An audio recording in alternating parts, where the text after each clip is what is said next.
और इसी प्रयोजन से यह एक पत्रकार सम्मान समारोह हमने रखा। कह सकते हैं कि एक पंथ दो काज मैंने किया कि पत्रकार भाइयों का सम्मान ये करना था, ये एक पहला मकसद था। दूसरा मकसद यह भी था कि अभी आसन्न चुनाव में जो अभी विधानसभा चुनाव होगा उसमें हमारे पार्टी की बातें मैं प्रमुखता से रखूं और वो बातें लोगों के बीच में प्रमुखता से जाए। भारतीय जनता पार्टी की मैं राष्ट्रीय कार्यकारिणी समिति में हूँ, सदस्य हूँ और मोदी जी की योजनाओं को लेकर के जनता के बीच जाना, जनता को उसके बारे में बताना जिनको जानकारी नहीं है और उनका हाल जानना, ये हमारे पार्टी का एक मूल उद्देश्य भी रहा है। योजनाएं सर्वसाधारण तक पहुंचे और उनका भी फीडबैक लेना, ये भी हमारे कार्यक्रम में शामिल है। तो इन्हीं सब बातों को लेकर के मैंने आज आप लोगों से बात करना भी एक मकसद रहा। आपका सम्मान, आपसे बातचीत, आपके सुझाव, उसकी भी जरूरत है क्योंकि आप लोगों ने भी दुनिया बहुत देखी है।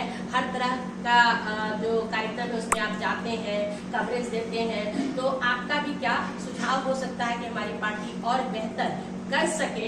इसके लिए यह पत्रकार सम्मान समारोह हमने आज आयोजित किया। आपके सम्मान में आप हमेशा हमें दिखाते हैं, जनता के बीच हमको लाते हैं, तो आप पर्दे के पीछे हैं, तो आज आपका सम्मान करने का एक मन में आया और इसीलिए हमने आप सभी को बुलाया है। आप सभी आए हैं, मेरा मान बढ़ा है और मैं पर्सनली सबके साथ एक रिलेशन डेवलपमेंट भी कह सकते हैं इसको, यह भी बनाना चाहती हूँ। इसलिए आज का यह समारोह है।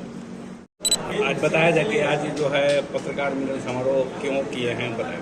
देखिए, हिंदी पत्रकारिता दिवस अभी कुछ 2-3 दिनों पहले था, तो मेरे मन में था कि उन पत्रकार भाइयों का जरूर सम्मान करूं जो कुछ भी करते हैं उसको वो पर्दे के पीछे रह के भी समाज तक लाते हैं। पत्रकार इस समाज के चौथे स्तंभ के रूप में है, तो इसलिए यह ख्याल मन में आया और हमने आप सभी का सम्मान करने के लिए यह एक सम्मान समारोह रखा है। विधानसभा का चुनाव का सरगर्मी तेज हो गया है और नगर विधानसभा में आपका नाम आ रहा है और इसके लिए क्या कहेंगे आप? देखिए, अगर मेरा नाम नगर विधानसभा में आ रहा है तो ये यहाँ की जनता का मेरे लिए प्यार है, ये मेरे लिए लगाव है। लेकिन मैं भारतीय जनता पार्टी की एक कार्यकर्ता रही हूँ पिछले 25 वर्षों से।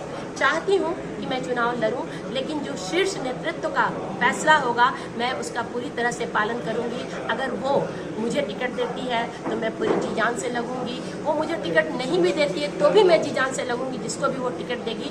मेरा मकसद मेरी जीत या मेरी दावेदारी नहीं, मेरा मकसद भारतीय जनता पार्टी की जीत है। मेरा मकसद भारतीय जनता पार्टी की बिहार में सरकार बने, एनडीए की, ये मेरा मकसद है। हम 225 सीट हासिल करें, ये मेरा मकसद है और पार्टी मुझे जिस भूमिका में रखेगी मैं उसमें पार्टी के लिए काम करूँगी। मैं प्रोफेसर डॉक्टर ममता रानी, राष्ट्रीय कार्य समिति सदस्य, भाजपा महिला मोर्चा और प्राचार्य हूँ रामकृष्ण बेनीपुरी महिला कॉलेज मुजफ्फरपुर।